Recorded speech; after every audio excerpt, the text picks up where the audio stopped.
even want to say it's really a tough thing to discuss because I view reproductive rights as human rights. Um, and like, I feel like, honestly, I feel like even if, your religious belief is that conception starts at, or life starts at conception, I still think that because of our first, because of our First Amendment rights, which is to, that, okay, hold on, that no government shall, oh my god, no government shall establish a religion. The fact that the only reason why they ruled the way they ruled was because of religious beliefs. Because let's face it, in the scientific community or the non-religious community, it's very heavily debatable. It's a huge gray area. I mean, it's not necessarily black and white. It's not like, oh, sperm enters the egg, therefore it's life. It's not just like yes and no. There's a huge gray area, like even like the heartbeat bills, uh and I guess this part's going to get political in a sense. Like even the heartbeat bills, like um what they deem as like a heartbeat isn't really truly a heartbeat. It's literally heart heart cells that are producing electrical currents, but it's not even a fully formed heart. It's not actually functioning in the way that a heart is a heart. And so and most women, when they've discovered that they're pregnant, um that part of the developmental process has already taken place. And so, and so there's just huge gray areas. To say like no, it stops at day one, I think is totally wrong. That's a total religious belief, and that totally violates the First Amendment, in the regard to the government shall make no establishment of any one religion. So, if anything, like we can have a whole debate on where we should stop it or whatever, but ultimately, reproductive rights are human rights. I mean, if I die tomorrow, yes, I'm a donor, but like if I wasn't a donor, no one can take my organs to use my organs in another person to save another person's life.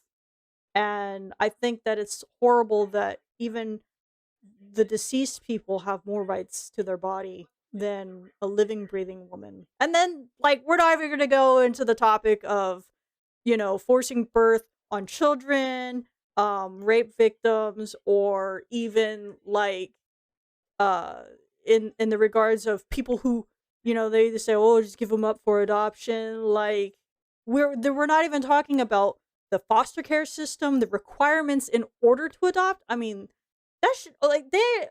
Okay, hold up. I'm sorry. We're gonna talk about this for a second because this is ooh. Because like seriously, like they're saying that in order for someone to adopt a child, you have to have a steady income. They want to see all of your your income and expenses. It costs a lot of money. They want to make sure that the child's gonna have a good home, gonna have support, financial, emotional. They vet these people like fucking crazy because raising a child is a huge, huge commitment. And it's more than just like, oh, here's a baby, feed it, make sure it doesn't die. Like, there's just more that goes into that. And basically, what they're saying is like, the requirements to adopt a child are huge because they recognize how important it is, but yet they want to force women and in some cases children to have children that one they're incapable of raising, financially or emotionally, and then furthermore there's the whole thing of what if the child is unwanted, and then you're looking at potential abuse. You're looking, if not abuse, you're looking at neglect, the mental trauma of a child, what a child will go through.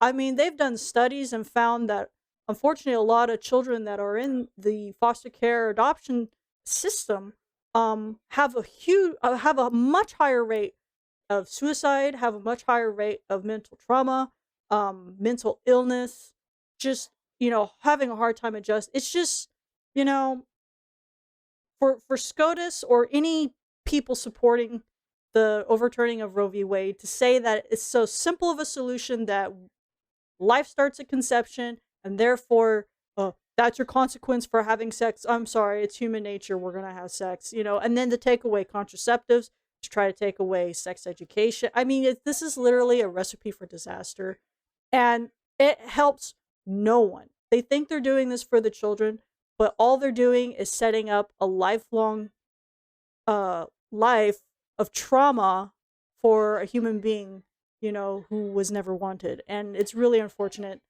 I don't know. It's a big thing, but I had to get that off my chest, Yes, foster homes are overcrowded, underfunded.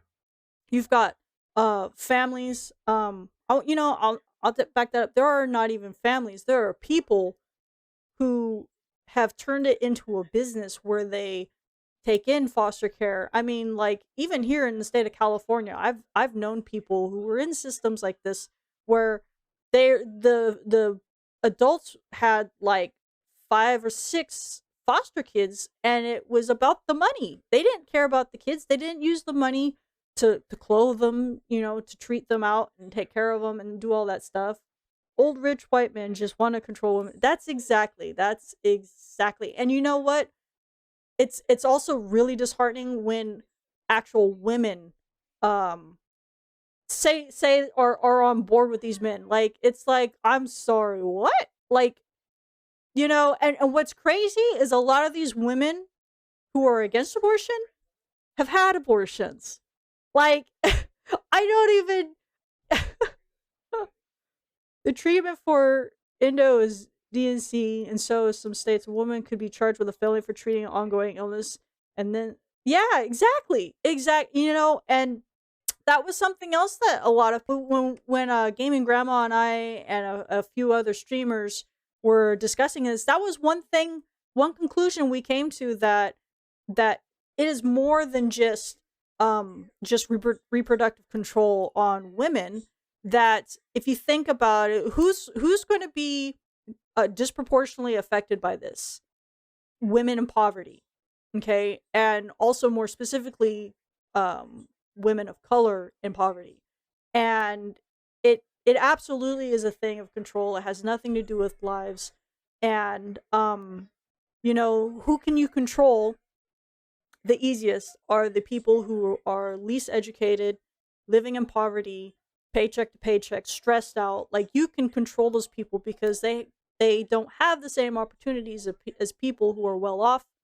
And that's honestly, I think that's part of the puzzle right here. Is it's not just controlling women. It's not just saving the babies. Because honestly, if they wanted to save the babies, they would have saved all of the babies at the border that were being taken away from their families. And they'd also be saving all the babies in foster care, and they wouldn't be taking away free lunch for children in schools. And so there you go. So, I went on a total rant. I'm sorry, but I wasn't gonna go on a rant, but I just kind of went down that rabbit hole for a moment. But yeah, it's so frustrating. It's just so frustrating. It's like, you can have your religious beliefs or whatever excuse you want to say for that, but like, the thing is everyone should have their own bodily autonomy, especially their own right to healthcare. Healthcare is a right. I'm sorry, like, perpetual system functioning by design to keep those in power.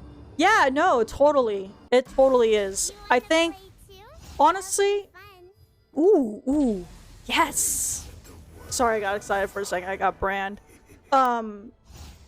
Is the game audio too loud? I hope it's not. Let me know if it is. But yeah, I've been starting to think over the last week or so after we had that discussion. I honestly think, given the state in which our country is in, with the white supremacy that's been kind of going rampant and been growing under the rock that has been lifted, I feel like ultimately this overturning was a direct control of women, because, like, you know, there's a lot of men out there who don't want women to vote. In fact, this whole stance that they're taking is take it back to 1776 that they've been saying, totally falls in line with that. They don't want women to vote because they know, in general, women tend to vote more liberally than men, and that's a threat. And so what better way to control people and to take away votes from people, if you could take away, you know, do that for potentially half of the population. I don't think it was ever about saving babies. I don't think it was, because if it was absolutely about saving babies, there would be other things. We'd have, you know, paid maternity, longer maternity, paid paternity. We would have, you know, having babies would be free. We would have all kinds of systems. Like here, I don't know in other states, but here in the state of California, we have a program called WIC. And what that is even if, like, you make decent money, like my husband makes really good money, and we even qualify for WIC. And what WIC does is it just basically gives women a decent amount of money every month, and they can, and they use it to buy formula and, you know, food like peanut butter to help for kids. And it's not just for baby, it's for children and up to a certain age. You know, if it was about saving babies, we would have everything we would have everything set up so that children and babies would be well off, because if that's what's important, then that's what would be important. But the fact that they're not even doing that, it's 100% about control.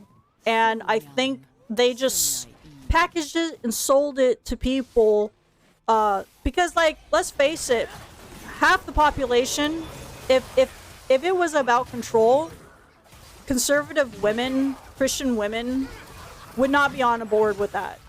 They would not. If it was sold as, oh, we're just going to control women, they would not have been on board. But if you market it in a way that, hey, this is about saving babies, there you go. Now you have their support, and I think that's 100% of what happened. I did not buy any items.